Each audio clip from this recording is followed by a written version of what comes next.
자, 오늘의 컨텐츠는 어떤 MBTI에서 투자를 잘할까? 요걸 한번 알아볼 거예요. 그런데 이 MBTI를 알기 전에 슈퍼리치가 어떤 사람인지 한번 알아봐야겠죠?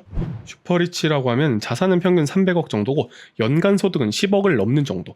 야, 이 정도는 돼야 슈퍼리치다 라고 할 수가 있다고 합니다. 쯤 되면 다들 기대하실 거예요. 내 MBTI가 나왔으면 좋겠다.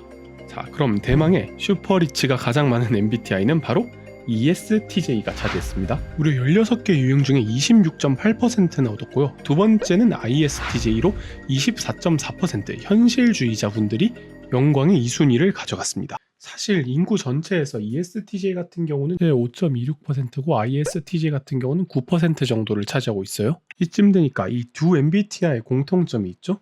네, 금융자산이 많으면 많을수록 S, 직관보다는 감각적이고 좀 더 현실적인 사람들이 유리했고요. 그럼 두 번째로는 이제 T, 조금 감정적인 투자를 하시는 사람들보다 이성적인 투자를 한 사람이 아무래도 유리하겠죠. 이제 그 다음으로는 J, 이제 즉흥적인 투자보다는 좀 더 계획적인 투자가 금융자산을 많이 불려주었다. 뭐 이렇게 해석을 할 수가 있겠습니다. 근데 또 희한한 게 E랑 I 중에서는 I가 부자가 더 많았습니다. 아까 1등이 ESTJ라고 하지 않았나요?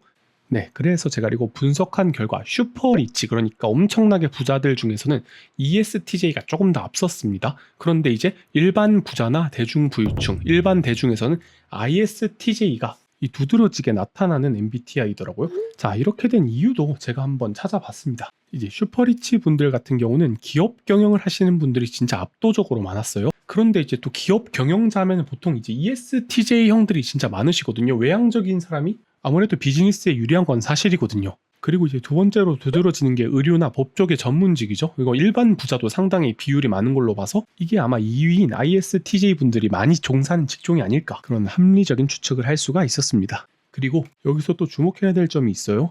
여기 보시면 어떤 계층 간에 ESTJ와 ISTJ를 합치면 거의 절반 수준의, 그러니까 아주 그 유의미하게 포션을 차지하고 있었다. 자, 그래서 오늘의 결론은 이 STJ형이 투자에 상당히 유리하다. 부자가 되는 지름길이다 라고 할 수가 있겠어요. 야, 그러면 또 이런 생각이 드실 겁니다. 야, 이 MBTI는 투자하면 안 되겠더라. 자, 공개합니다. 자, 지금 보시는 이 그림이 슈퍼리치가 많은 MBTI 순이에요. ESTJ, ISTJ, 그 다음에는 INTJ, INFJ가 차지하고 있어요. 여기까지 들어오시면 그래도 뭐 할만하다. 그런데 요 뒤에 이제 어중이 떠중이들 있고요. 진짜 전체 부자의 2%도 안 되는 극소수의, 야, 얘네는 진짜 하면 안 되겠다 싶은 5가지 MBTI가 있습니다. 자, 소개해 드릴게요. 내 MBTI는 나오지 말아라 기도하세요. 자, ESTP, ISFP, ENTP, INFP, ENFP입니다. 확실히 부자들 사이에 이 FP는 별로 없다라는 것을 알 수가 있었어요. 자, 지금부터는 이제 슈퍼리치가 어떻게 투자했는지, 앞으로 또 어떻게 투자할 건지에 대해서 중점적으로 알아보겠습니다. 먼저 2022년 기준 슈퍼리치들은 금융자산이 부동산 자산보다 많아졌어요. 예전에는 이제 부동산 자산이 훨씬 많았는데 작년 같은 경우 부동산 하락이 더 심각했잖아요. 그래서 이제 금융자산이 50%, 부동산이 48%가 되면서 역전 현상이 일어났다. 그리고 또 주목해야 될 게 금융자산 구성이 꽤나 변했습니다. 2021년 45%로 압도적이던 주식 비중이 2022년에는 16%로 감소한 게 아주 눈에 띄고 있어요. 게다가 예금과 현금 합쳐서 25%였는데 2022년에 58%로 크게 상승을 했어요. 이제 캐시 is 킹이라는 말이 나올 정도로 현금의 중요성이 느껴졌던 2022년, 역시 슈퍼리치들답게 안전성을 택한 걸로 보여요. 위기의 순간에 현금으로 방하고 잠재적 부의 기회를 노리는, 이제 줍줍하겠다는 거죠. 어느 정도 야생동물적 감각이 있는 사람들이 아닌가. 게다가 2022년 슈퍼리치의 70%가 금융자산 수익률 플러스를 달성했다는 게 더 놀라워요. 사실 22년 주식장이 정말 안 좋았는데 결국 그 슈퍼리치들은 사태를 예견했거나 재빠르게 대응했다는 말이 되겠죠. 그리고 또 참고해야 될 게 이제 슈퍼리치, 돈이 많아질수록 해외 주식을 보유하는 비중이 높았다. 이 정도도 눈여겨볼 만한 것 같아요. 자, 지금부터는 2023년 슈퍼리치들이 어떤 인식을 가지고 투자에 임하는지 이걸 알아보겠습니다. 대부분의 슈퍼리치들이 2023년 실물 경기와 부동산 경기 모두 다 안 좋거나 매우 안 좋아질 것으로 예상을 하고 있어요. 그러면 이 부자들이 어디에 가장 많이 투자하겠다고 밝혔을까요?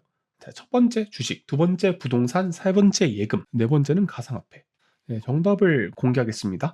주식이 29%로 가장 높았어요. 이제 ETF를 포함하면 전체 31%가 투자 의향이 있다고 밝혔고, 그 다음은 부동산이었어요. 27%. 요 부동산 유형으로도 따로 분류를 해놨는데 이제 빌딩과 대형 아파트가 많았다고 하더라고요. 이제 슈퍼리치보다 조금 아랫단계 부자들은 오히려 부동산을 더 선호했다고 하는데, 역시 슈퍼리치는 뭔가 좀 다른 걸까요? 이 금융자산을 통한 부의 증식을 더 중요시 여기는 것 같다라는 느낌을 좀 받았어요. 또 이런 자신감을 제가 어디서 봤냐면요. 2023년 금융자산 수익률 목표치가 있어요. 뭐 대부분 보면 뭐 5%에서 10%의 수익을 얻겠다라고 답했는데, 올해 20% 이상 수익을 얻겠다라는 사람들이 슈퍼리치 같은 경우는 17명이나 응답을 했습니다. 일반 부자는 4명밖에 안 되는데요. 이거 제가 아까 전에도 말씀드렸는데 약간 동물적 감각으로 부를 찾는 그런 사람들이 있는 것 같아요. 그리고 이 보고서에서 또 인상 깊었던 게, 금융자산이 많을수록 슈퍼리치가 될수록 저축 비율이 엄청나게 높았다는 거예요. 무려 57%를 차지했습니다. 자, 역시 여기서도 부자가 되는 첫걸음은 저축이다라는 걸 알 수가 있어요.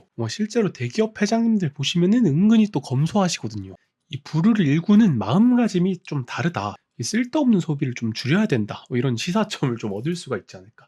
그리고 또 제가 재밌게 봤던 내용인데, 부를 일구는 방법이에요. 나는 투자를 통해서 더 큰 부를 이룰 계획이다.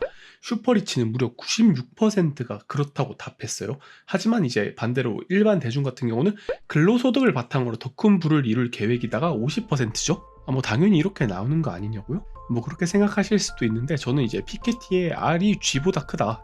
자본 수익률이 경제 성장률보다 높다. 다른 말로 하면 자본주의는 반드시 양극화를 낳는다. 이미 슈퍼리치들은 이 자본주의를 너무 잘 이해하고 있다고 봐야겠죠.